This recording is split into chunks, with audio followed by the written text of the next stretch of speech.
గురుభ్యో నమః. లోకం పోకడ గురించి తెలుసుకుందాం. ఒకప్పటి లోకం చాలా అందమైనది. అందులో నివసించేవారు కూడా చాలా అందమైన జీవితం గడిపేవారు. ఆ జీవితం నియమబద్ధంగా, సాంఘిక కట్టుబాట్లకు అనుగుణంగా గౌరవప్రదంగా ఉండేది. మన బ్రతుకు మనం బ్రతికిన లోకానికి వెరవాలి అనేవారు. అంటే ప్రతి ఒక్కరూ ఒక నిబద్ధతతో కూడిన జీవితాన్ని గడిపేవారు.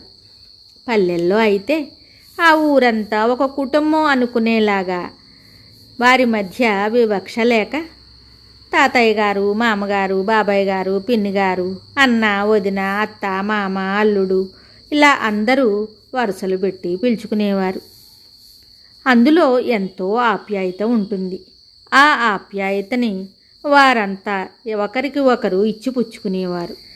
ఎవరికి ఏ అవసరం వచ్చినా, ఏ కష్ట సుఖాలలోనైనా అందరూ పాలుపంచుకునేవారు.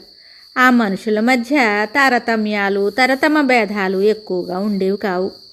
ఇది మన ఊరు, మనందరం ఒకటి అనే భావం ఉండేది. అందరూ కష్టజీవులే, ధనవంతులు తక్కువ. పిల్లలైనా పెద్దలైనా వారి జీవన విధానం చాలా బాగుండేది. పెళ్ళిళ్ళు, పేరంటాలు, పండుగలు ఏవైనా ఆ ఊరంతా కళకళలాడేది. ఎవరింట్లో పెళ్ళైనా అందరికీ సంతోషమే. మన ఊరిలో పెళ్ళి మన ఇంటి పెళ్ళిలా ఫీల్ అయ్యేవారు. ఆ ఆనందాన్ని అందరూ పంచుకునేవారు. ఇదివరకటి వారు చాలా గుట్టుగా బ్రతికేవారు. ఏదీ బహిరంగపరిచేవారు కాదు. రోగానికి రొస్టు, సంసారానికి గుట్టు అనేవారు. మనుష్యులు కూడా చాలా గౌరవప్రదమైన నడవడికతో గౌరవంగా బ్రతికేవారు. అటువంటి మనుష్యులు రోజులు గడుస్తున్న కొద్దీ రోజు రోజుకి మార్పులతో ప్రస్తుత పరిస్థితికి వచ్చారు. మనుషుల వేషభాషలు మారాయి. ప్రతిదీ బహిరంగమే, గోప్యం లేదు. ధనం లేకున్నా ఫాల్స్ ప్రెస్టేజ్కి పోవడం, అప్పుల పాలవడం, ఇల్లు, ఇంటిలోని వస్తువులు, మనుషులు అన్నీ ప్రదర్శనే.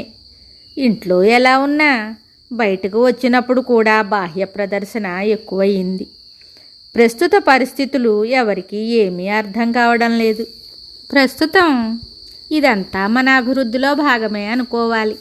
వ్యక్తి స్వేచ్ఛ ఎక్కువయింది. స్వేచ్ఛ ఉండవచ్చు, కానీ దానికి కూడా కొంత నియంత్రణ కావాలి. అది ఎవరికి వారు చేసుకోవాలి. అర్థం చేసుకునేసరికి పరిస్థితులు చేజారిపోతాయి. ప్రతి పనికి, ప్రతి విషయానికి, ప్రతి ఒక్కరికి గోప్యత అనేది అవసరం. గోప్యత ఉంటేనే వానికి విలువ. ఉదాహరణకు, మన ఇంట్లో పాలు కానీ వంటకాలు కానీ మనం బయట పెట్టాం. ఎందుకంటే ఏ కుక్కో పిల్లో ముట్టుకుంటుందని. వాటిని లోపల భద్రపరుస్తాం.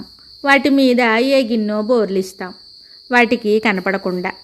అలాంటిది ఒకరోజు 2 రోజులు ఉపయోగపడే వాటినే మనం అంత జాగ్రత్తగా కాపాడినప్పుడు 100 ఏళ్ల జీవితాన్ని వీధిన పెడతామా చెప్పండి? ఎంత జాగ్రత్తగా ఉండాలి.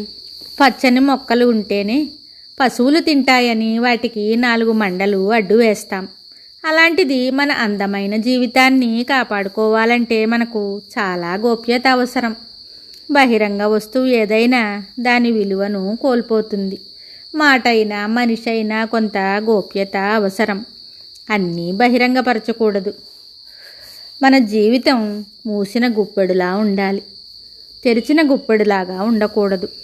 ఆనాటివారు మేము, మనం అనేవారు. ఇప్పటివారు నేను, నీవు అంటున్నారు.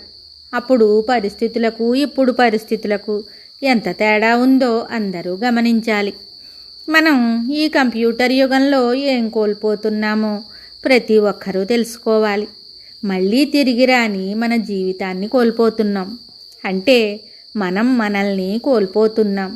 ఇది ఈనాటి లోకం తీరు.